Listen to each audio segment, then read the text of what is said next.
বিষ্ণু ঈসা ইসলামের কাছে এক সাহাবী এসে বলল, ইয়া রাসূলুল্লাহ আ'তিনি শাইআন, আপনি আমাকে কিছু দান করেন, আমার কিছুই নাই। বিষ্ণু বললেন, তোমার কিছু নাই? সাহাবী বললেন, ইয়া রাসূলুল্লাহ ঘরে আমার শুধু দুইটি জিনিস আছে। কয়টা? চিল্লায় বলেন, কয়টা? এক হচ্ছে একটা জামা, দুই হচ্ছে পানি খাওয়ার একটা জগ। বিষ্ণু বললেন, এই দুইটাই নিয়ে আস।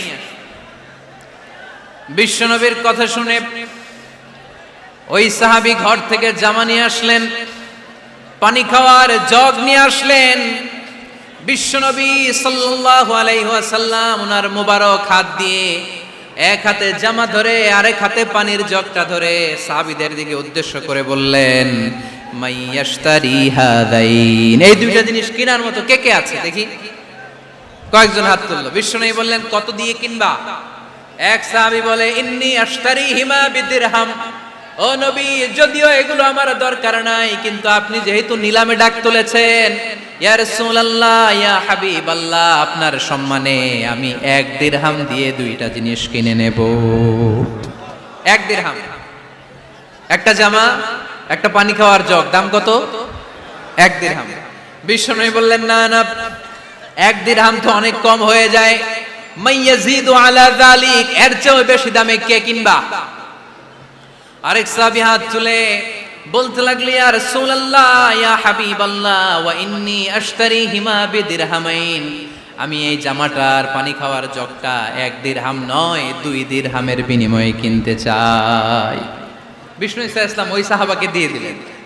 দিয়ে 2 দিরহাম নিয়ে যে লোকটা ভিক্ষা করতে এসেছিল তার হাতে 2 দিরহাম দিয়ে বললেন, যাও 1 দিরহাম দিয়ে ঘরে খাবার কিনে দিয়ে আসো, আরেক দিরহাম দিয়ে একটা কুঠার কিনে নিয়ে আসো। শুনতেছেন? কি কিনে নিয়ে আসো? কুঠার দিয়ে কি করে? গাছ কাটে। ওই সাহাবী কুঠার কিনে নিয়ে আসার পরে বিশ্বনবী নিজ হাতে কুঠারের মধ্যে একটা কাঠের হাতল লাগাই দিলেন। আল্লাহু আকবার! হাতল ছাড়া কুঠার ইউজ করা যাবে? বিশ্বনবী নিজ হাতে ওই কুঠারের ভেতরে একটা হাতল লাগাই দিলেন আর বললেন, লা উরিদু আন আরাকা 15 আইয়াম, এই কুঠার নিয়ে জঙ্গলে যাও, গায়ে অনেক শক্তি আছে, কাঠ কাটো, এই কাঠ কেটে বাজারে বিক্রি করো, সামনের 15 দিন যেন আমি আমার চোখের সামনে তোমার না দেখি। বিশ্বনবীর পরামর্শ অনুযায়ী কুঠার নিয়ে ওই সাহাবী জঙ্গলে চলে গেলেন। কাঠ কেটে বাজারে বিক্রি করতে করতে 15 দিন পরে 10 দিরহাম নিয়ে বিশ্বনবীর দরবারে হাজির হয়ে গেলেন। 10 দিরহাম নিয়ে বিশ্বনবীর কাছে হাজির হয়ে গেলেন।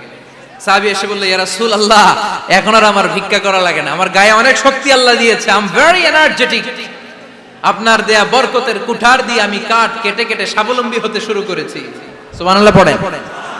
আমি এখন 10 দিরহামের মালিক। বিশ্বনবী বললেন, লা আইয়াহতাতিবা আহাদুকুম হুজমাতান আলা যাহরিহি খায়রুম মিন আইয়াসআলা শাইআন ফায়ু'তিয়াহু আও ইয়ামনাহু, যাদের গায়ে শক্তি আছে তারা ভিক্ষা না করে কাঠ কেটে পিঠে সেই বোঝা নিয়ে বাজারে বিক্রি করা অনেক ভালো, কারণ কারো কাছে যদি তুমি হাত পাতো সে দিতেও পারে, নাও দিতে পারে, আর কষ্ট করলে কষ্ট কোনোদিন বৃথা যায় না। চিল্লায় বলেন ঠিক কিনা?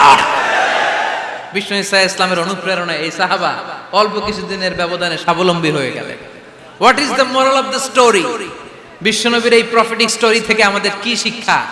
লেসন নাম্বার 1, বিশ্বনবী চাইলেই ওই 2 দিরহাম দিয়ে বলতে পারতো, যাও খাবার দাবার কিনে ফ্যামিলিতে দিয়ে আসো। সে ওই 2 দিরহাম নিয়ে খাবার দাবার কিনে ফ্যামিলিকে খাইয়ে রাত্রে আবার ভিক্ষায় নামতো।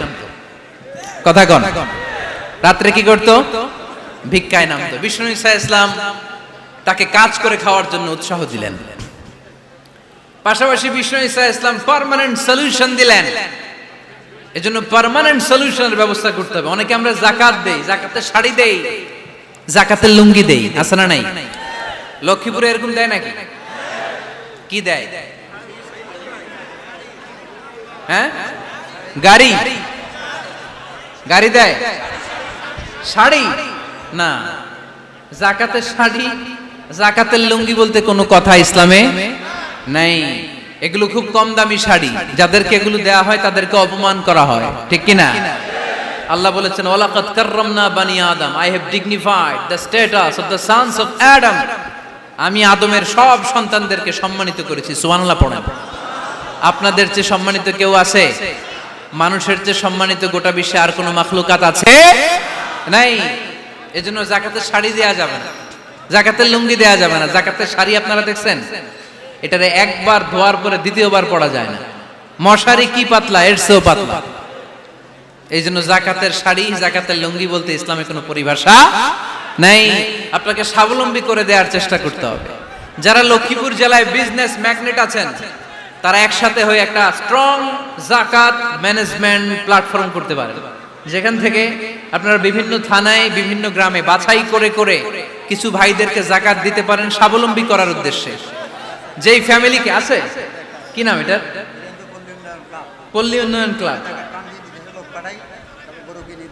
মাশাআল্লাহ, যাকাত ফান্ড দিয়ে বিদেশে লোক পাঠায়। এর চেয়ে সুন্দর পদ্ধতিতে যাকাত বিতরণ আর হতে পারে?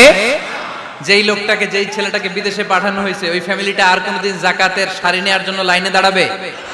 যেই ছেলেটাকে ওনারা অস্ট্রেলিয়ান গাভী কিনে দিছে, দুধ বিক্রি করে যেই ফ্যামিলিটা স্বাবলম্বী হতে শুরু করেছে, তারা আর কোনোদিন যাকাতের লাইনে যেয়ে দাঁড়াবে না।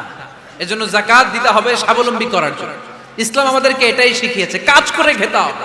কাজে লজ্জা নেই, লজ্জা হচ্ছে অলসতায়। লজ্জা কিসে? আজকের আলোচনা থেকে এটা মুখস্থ করে নিতে হবে, কাজে লজ্জা নেই। লক্ষ্মীপুরের ইয়াংস্টারেরা শ্রমে লজ্জা নেই, পরিশ্রমে লজ্জা নেই, লজ্জা অলসতায়। লজ্জা কিসে? আরো জোরে। নবীরা কি এমনি এমনি বসে বসে খাইছে? কঠিন পরিস্থিতিতেও নবীরা পরিশ্রম করে উপার্জন করা লেগেছে, ঠিক কিনা?